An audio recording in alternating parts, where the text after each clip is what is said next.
Welcome back to the channel, guys. It's your boy Hoop Rat, bringing to you another video today about the Utah Jazz and why they are a force to be reckoned with in the Western Conference. Although I don't like to say it, the Utah Jazz have been a team that have been super good this season. I'm a Lakers fan, and I would love to see the Lakers win the championship this year, but the Jazz are a team we have to worry about in the Western Conference and a team that we're going to have to go through if we want to make it to the championship.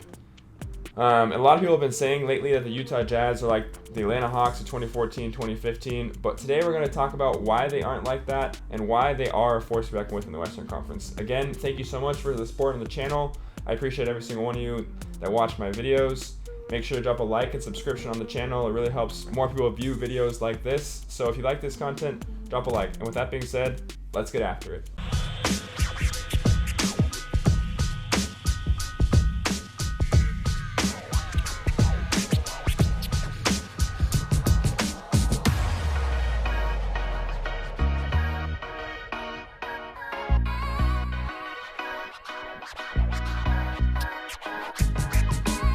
So back in 2014, 2015, the Atlanta Hawks were taking the league by storm. They didn't really have a superstar, but they had a lot of role players that were playing really well together. In fact, they were able to get 60 wins that season to eclipse the first seed in the Eastern Conference. But just to let you know, that is a feat that not very many teams have gotten.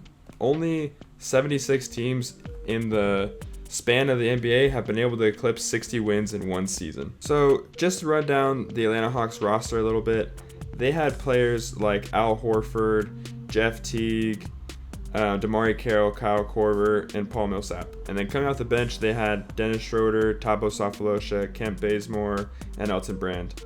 So they had a lot of different players that were able to do actually a lot of different things on their team. But I think the one thing that plagued them is they didn't have one superstar on their team. They didn't have a player that they can throw the ball down to and get a bucket. I mean, their top scorer was Paul Millsap with 16.7 points per game, followed by Jeff Teague with 15.9 and Al Horford with 15.2. There wasn't a player on that team that can get him a bucket. Every championship team that I've seen, you can throw the ball down to and they can get him a bucket. I mean, last year with the Lakers winning, Anthony Davis or LeBron James, they can get you a bucket whenever you want. The year before that, they got Kawhi Leonard with the Toronto Raptors. The year before that, Kevin Durant, Steph Curry. Those players, they can get you a bucket whenever you want. In my opinion, when you look at the Atlanta Hawks and you think Al Horford or Paul Millsap, they aren't a player that you throw to in the clutch time and they go and get you a bucket. They were playing a lot of team ball and playing off each other, and they played really well against each other. I mean, hence they got 60 wins, but it wasn't a team that they can win a championship with, as we saw when they got swept by the Cavs and LeBron James. But looking at the Jazz are a team that you can win a championship with.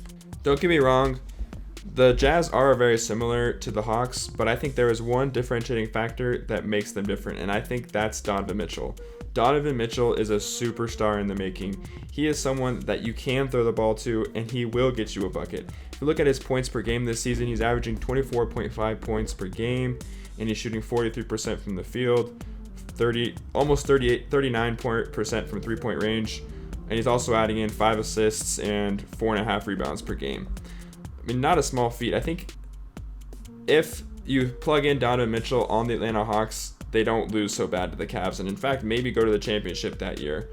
But they also have some other players on the team that I think are very more formidable than players that were on the Atlanta Hawks. For instance, I think Rudy Gobert is a force to be reckoned with down in the paint. There's a reason why he's won 2 defensive players of the year already. He helps the team lock down the paint, and he's a solid roller down to the basket on the offensive end. He's actually improved his touch around the rim a lot more this season than he has in previous seasons. He's averaging 14 points per game this season and 13 rebounds per game, to throw in 2.7 blocks per game. I mean, sheesh, that's some stats that I think is deserving of an all-star, and there's a reason why he's an all-star this season. But they also have players like Jordan Clarkson coming off the bench.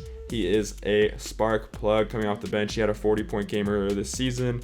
I just think they have more of a solid team, and they have a player that they can give the ball to down in the clutch that will get them a bucket in Donovan Mitchell. And then they also have someone like Mike Conley, who on Memphis Grizzlies was able to go to the Western Conference Finals.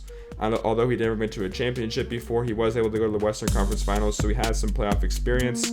I think It's unfortunate that they lost to the Nuggets last season. I think if they had Bogey last season, they would have gone a little bit further in the playoffs. I still don't think they would have beaten the Lakers, so as the Nuggets didn't beat the Lakers either.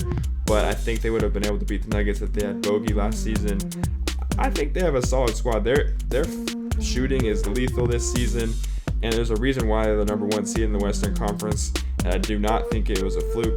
A lot of people were sleeping on them this season, but they have a solid squad, and there's a reason why they are where they are. But with that being said, let me know what your opinion is. This is just my opinion on why the Utah Jazz are going to make it far in the playoffs. I don't know if they're going to make it to the championship, but they definitely will not get swept in the playoffs like the Atlanta Hawks did. They're going to be a force reckon. They're going to be a tough out because they have 5 players that play, and they have a superstar on their team with Donovan Mitchell. He is someone to watch out for. I think he's going to be an all-star for almost his whole career. He's going to be a perennial all-star. But yeah, I think that's the reason why the Utah Jazz are a force to reckon with. Let me know in the comment section below how far you think the Utah Jazz are going to go in this playoffs this year. And with that all being said, I'm Hoop Rat. Make sure to drop a like and a subscription if you enjoyed this video. Peace.